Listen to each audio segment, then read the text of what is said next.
Սարգսյանը ամեն ինչ շատ ուզիչ և համոզիչ ներկայացրեց բոլոր ապօրինությունները, որ գոյություն ունեն այս մեղադրանքների մեջ, դրա համար այդ մասով ես ավելացնելու բան չունեմ։ Միայն ուզում եմ արձանագրել, որ մեր իրավական համակարգի բոլոր ապօրինությունները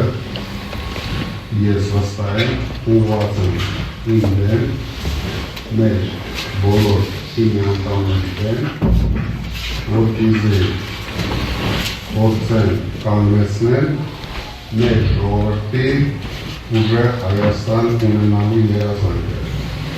Բայց ձեզ վստահեցնում եմ, դա իրեն չի հաջողվելու, ամեն ինչ շարժվում է առաջ, փոփոխությունները լինելու են, շատ շուտով ուժեղ Հայաստան ունենալու։ Այսինքն